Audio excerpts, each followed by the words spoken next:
Yo, it's Superlative. It's a bit of a different video from me today. I reached out to Dehancer through a friend of mine called Oliver. Dehancer agreed to let me try out their Dehancer Pro plugin for 30 days and just give an honest review about it. For me personally, I've been wanting to try it out for quite a bit.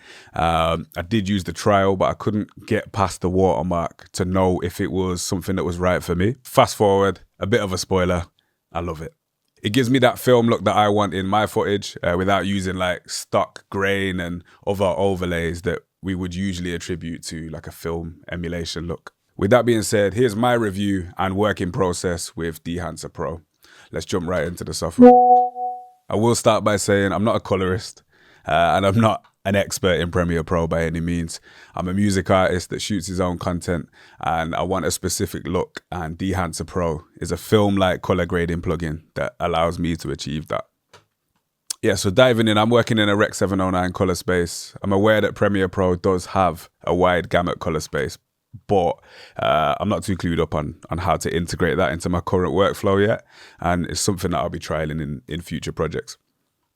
So with that out of the way, I've already converted my footage from log to Rec 709. If we just look here, that was it before, and here it is. I've also set my exposure and my white balance as well to what I like. So what I will say is, straight off the bat, when you first load, when you first load Dehancer, it comes with features already enabled.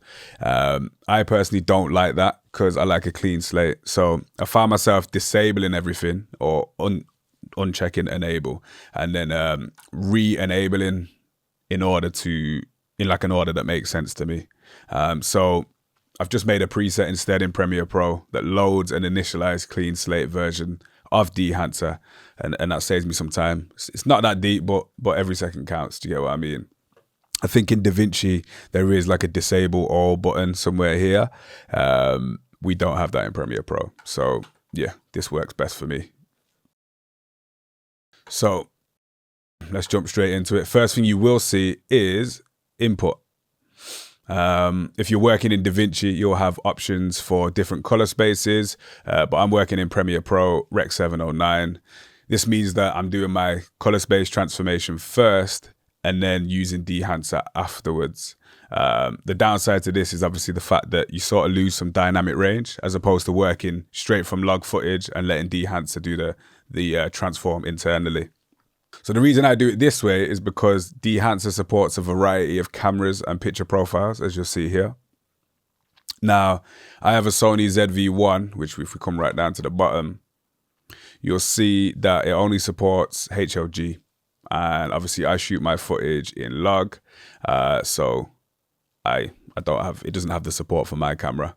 But if your camera is listed there, you can use Dehancer to do the conversion and ensure that you're getting the best dynamic range from your footage. So as I say, first thing you need to do once you've done your input, let me put that back to Rec 709, head over to film. We need to choose what film our footage has been like perceived to have been shot on. I've tried all of them. I think as a standard rule for me, everything seems to look how I like it in the Kodak Vision 3 series. So see what works for you. Ultimately, it's all down to taste at the end of the day. I do like the 250D. I like the 200T. Like I say, all of the Vision 3 I'm a big fan of. So I think today, for this footage, we'll go 250D and see what we do here. You have a push and a pull knob or slider. I think that's, I don't know, it kind of pulls back how strong the effect is. Yeah, that's all it does really. Cool. What I would say is see what works for you. Ultimately, it's all down to taste. Right, so now we will move on to print. Linear is fine. It's a nice mode. I personally prefer Fujifilm or the Kodak 2383. I think for this look, I'm gonna go for 2383. I kind of like what it does in the shadows there. And what I will do is I'll use the analog range limiter. It sort of brings up the shadows a tiny bit and just makes the image a bit more washed. It's a little bit less contrasty. Just gives you that more filmish look. Sometimes it's nice, sometimes it isn't. I don't really touch anything else other than that, but you can mess with the target white. That kind of just makes it a bit more warm or a bit colder or cooler. Exposure, same thing. If you want to mess with your exposure there, obviously, like I say, I've already set my exposure and white balance, so I don't really need to touch anything more here. And then I move over to Film Developer after that. You can do your contrast in Lumetri at a clip level before the color space transformation. But I like to do it in Dehancer because I feel like it works more coherently in this order. I only really touch contrast boost and color boost. So if I bring this up, nothing is changing because I've not enabled it. So let me enable it.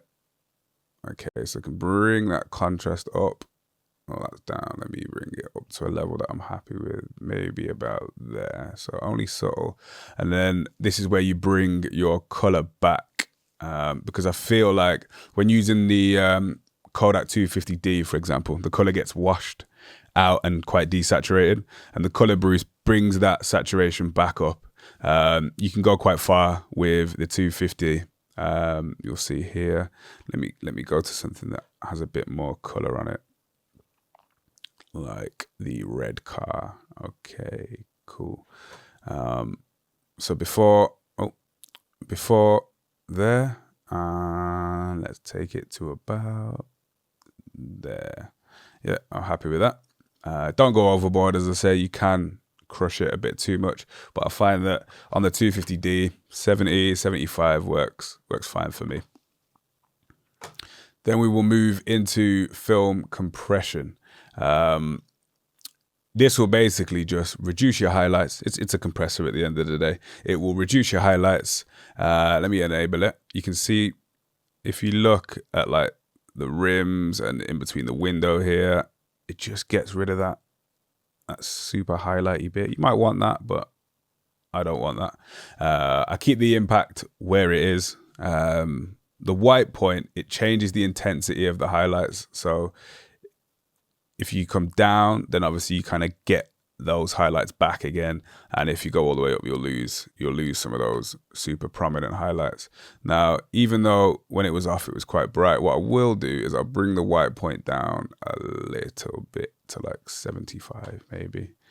Tonal range, again, it sort of dictates the strength of the overall tones. So there you go. You'll see as you come down, it's a bit brighter, and as you bring it up, everything becomes a bit more, I don't know, just a bit more, again, a tiny bit contrasty, I suppose, a bit darker. I like it. What were we on at the start? 30, maybe bring it up to about 60 or 70. Yeah, I'm happy with that. Okay, cool. And yeah, so if it's at 0, it's usually super bright, and 100 decreases the overall tone. Color density, I don't change that. Just leave that on 50. Cool. And that's your film compression. Then I move over to expand. It's pretty much in order after this. The black point, it works with the intensity of the shadows and the blacks. So if I enable it again, obviously when I come all the way up, really, really dark, come all the way down, really, really washed. And where we're at right now is okay. I would probably bring it up to about 4. I'm happy with it at 4. It's becoming quite a contrasted image at the minute. Yeah, and then the white point, it's pretty much the same, but for the bright parts of your image, I suppose. If you lower it, it brightens your image quite a bit. And then obviously flatter if you bring it all the way up. I'm happy with where it's at. Could argue that 105, maybe around there. Let me just see. Yeah, cool. I like that. And that's it. Print. Obviously, we've already done the print section of what we've actually chose. But then what I do here now is, this is where I do like my stylistic white balance at this point. So I would do like a, let's see. Let's say I wanted it a bit warmer now. Then I might make it a bit warmer there. Maybe like a 1.5. It's quite intense. Let me just see. No, I like that. I do like that. And then also you can mess with your exposure, as I said before. I've already set my exposure value, tonal contrast and color density. I like to raise my color density at this point because it just kind of, it helps the colors look a bit deeper. You won't be able to see it too much in this. I suppose you can see it in the car. You don't want to go too overboard, but if I come to like an image over here, 1 second, you'll be able to see in the sky that blue will get a lot deeper. So yeah, hundreds obviously overkill. Let me get back to that red car. I think I'm happy with about 60. Cool. And yeah, if we turn that off, turn it back on, really happy with how that looks. And then we'll move over to the color head. This is kind of where you can do something. I've been learning about split toning. I know a lot of people do this in DaVinci, but essentially what it allows you to do is just separate and balance your colors a bit more. I don't touch this section, the yellow, magenta, cyan bit, but I do touch the shadows, midtones, highlights, for example. And it kind of allows you to balance the image. So if you wanted your shadows to be a bit more blue, okay, I keep forgetting to enable stuff. If you want your shadows to be a bit more blue, you'd bring it down. Obviously, that's ridiculous. All the way up. That's actually quite nice. But I will bring the shadows down a tiny bit. Midtones, push them up a bit. And the highlights, I want those to be quite yellow. Let me just reset that. Push them up a tiny bit. Cool. Maybe bring that down. Let me just see that before, after, before, after, before, after. Really subtle, but it's just made the image a bit more warm, a bit more balanced to how I do like it. Now, yeah, like I say, it just allows me to cool the image down, and if I want it that way, and just balance the colors. So that's kind of the color grading portion of it done. I move on to features of the plugin that are more synonymous with the film look. So your grain, your halation, your bloom, and that sort of fun stuff. So we'll go into grain first. You can go a bit overboard with the grain. Some people don't like it, but I suppose if you're going for that film look, it is something that you are kind of going to want to use because film grain is there for a reason.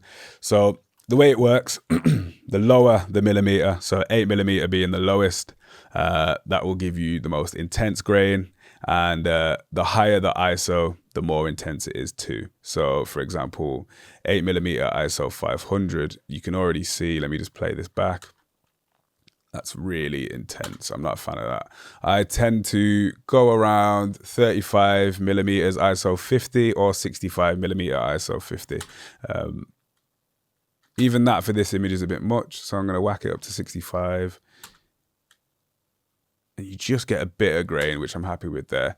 Now, in DaVinci, you have the option to decrease or increase. There's like a slider called Amplify of the film grain and all the other effects we're going to talk about. But for some reason in Premiere Pro, we don't have that. I would like that feature, and there must be a reason it isn't actually offered currently.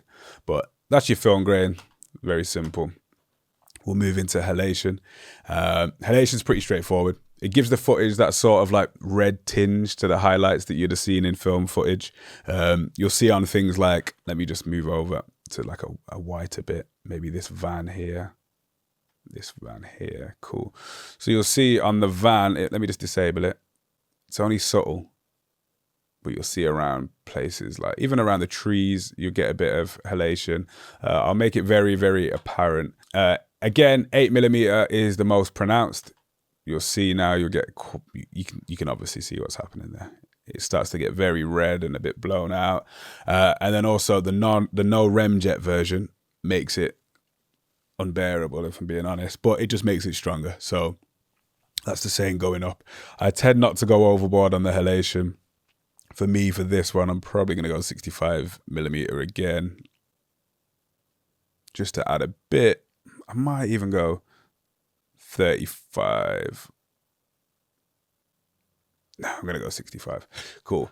Yeah, I prefer the highest setting for halation usually, just to create a subtle effect. It's not overbearing, Again, there's no amplify slider in Premiere Pro. So sad times, you get a bit more control on the DaVinci version.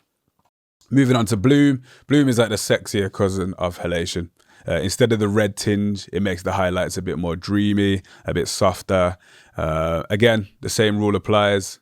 The lower the millimeter, the more intense the effect. So if I go to 8mm, you'll start to see, obviously if you look at the van, you look at the wheels, you just look at the highlights, even on the trees and stuff, they start to just be a bit dreamier. Again, 8mm is probably a bit too much for what I'm doing right now. I like 35mm as a standard. If I had a bit more, let's see, maybe, yeah, I like how that's looking. Cool. Yeah, I just wish they had an amplify slider, because where it is now, I could just fine tune it a bit more. And obviously you do have custom mode, but then I don't really understand, like you'll see amplify here, but then let's just say if I was like 8mm and that was on and it was super pronounced, and then I went to 35mm and I went to custom, that's not going to change between 65mm and then back to custom. It just stays where it is. So yeah, I wish they just had that amplify slider here so that I could kind of control it a bit more. But yeah, maybe that's something they will change in future, or maybe it's something I'll get a bit more comfortable looking into the custom settings with. But for now, I like how that's sitting. So we'll move over to the film damage. Film damage is pretty self-explanatory. Makes the footage like it looks like it's been watched a bunch of times, is the only way I could really say it. I would use this only really if I was trying to sell the effect of like old footage, maybe something in black and white or like a sepia tone. If I put it on 8mm, you'll see how aggressive it is. Yeah, not for me really. Don't tend to use it. 65, it's cool, but I'm not after that. Yeah, I'm not really after that. So we'll keep film damage off for now. But yeah, film breath we'll move on to next.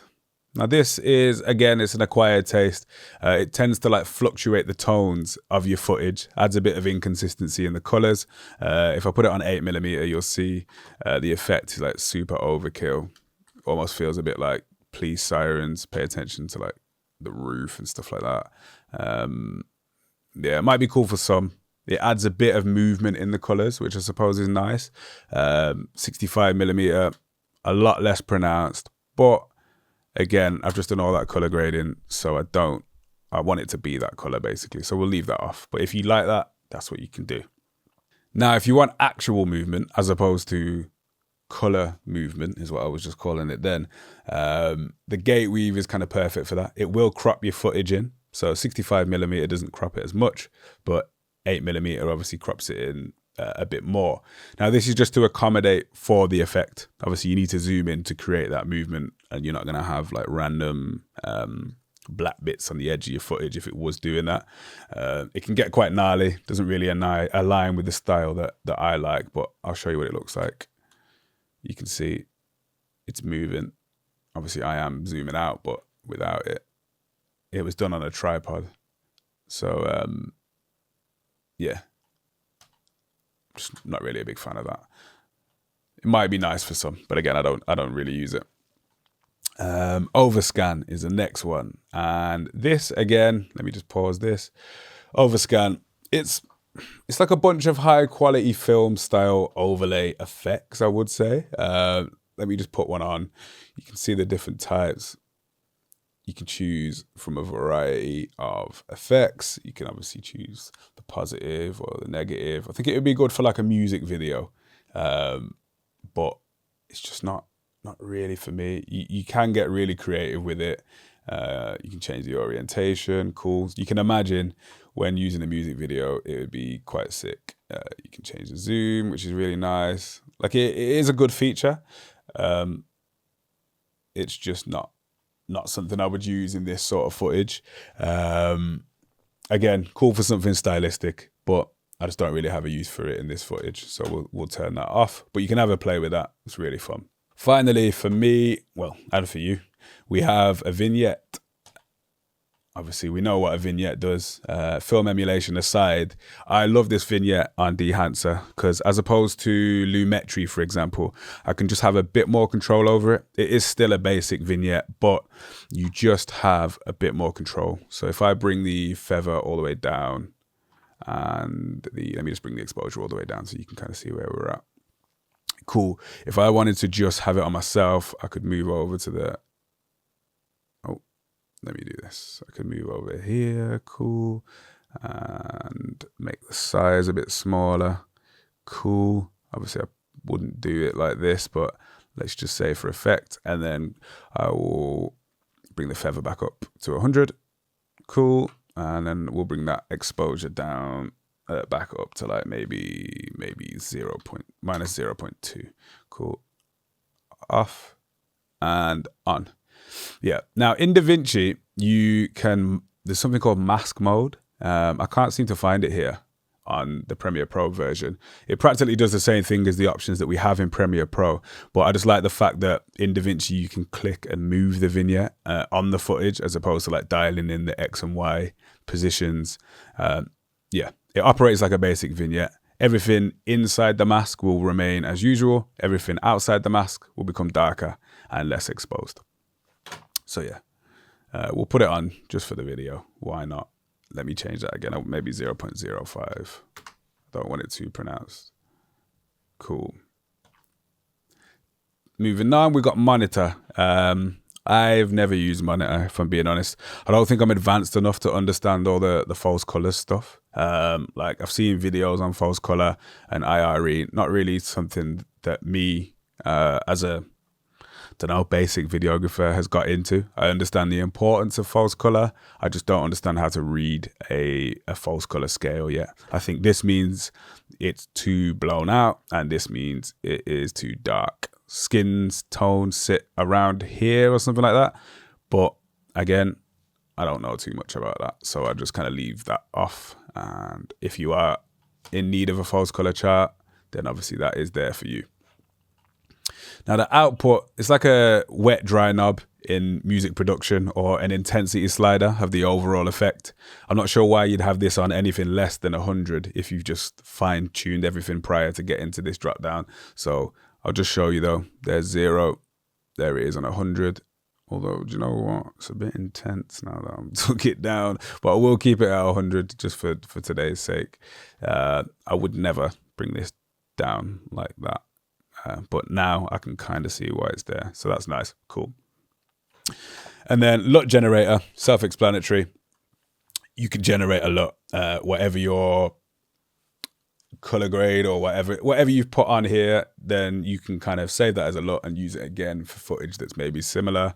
I don't tend to use this because I'm not entirely sure of its parameters. And I've only been trying it out for a month and I've just been having fun just getting up some footage and manually going through the Dehancer Pro settings and just seeing what I can dial in just to become a better colorist, I suppose. So yeah, I haven't used that yet. And then finally, it's the device section. It's grayed out, so I'm not sure what it does. I haven't read a manual. I'm kind of just going off straight vibes with this one. But I think there is another setting in DaVinci, so you'll have to check that out. But for me, that's just where it is at. So yeah, looking at the footage, I'm happy with that. We'll go before and after. Really nice, really nice. Okay, now one thing I will say is, and I'll play here now, is all of my footage when I'm using Dehancer is really choppy. Not really choppy, but it's choppy. Do you get what I mean? You can see it's just, if I take it off, it's smooth. But when I put the Dehancer plugin on, tiny bit choppy. When I export it, it's not choppy. So I'm guessing it's just like an internal playback thing between Dehancer and Premiere Pro. My computer is quite beasty, so it's not necessarily like a graphics issue or anything like that. It just seems to happen. Don't know if it's demanding or what, but rest assured that when you export it, it's not going to be choppy. So yeah, that is Dehancer Pro and how I use it. I'll just play this in the background on a loop. yeah, so that's Dehancer Pro and how I use it. Thanks again to the team for allowing me to test it out and give my honest opinion on it. I love it. You will too. If you go over to their website, you'll see a variety of plugins that they have for Premiere Pro, DaVinci, Lightroom, Final Cut Pro, all of them. They did mention a standalone version and an iOS app, which are both Apple only at the minute. So I believe the iOS app and the online version of Dehancer offer like slightly different features to the plugin that I've just shown. Now, I'm a Windows and Android type of guy, so I can't comment on the functionality of those. But after seeing their attention to detail with this plugin, I can imagine that they're both amazing. Now, if you've watched the video and you thought, wow, this is exactly what I'm looking for, don't just take my word for it. Click the link in the description to go to their website. I suggest you download the free trial and just get stuck in. And if you decide that you want to grab a copy for yourself, you can use my code SPR10 at checkout for a 10% discount. You'll get it cheaper and Dehancer will give me a bit of money for sending you their way. Once again, I've been Superlative. SPR out.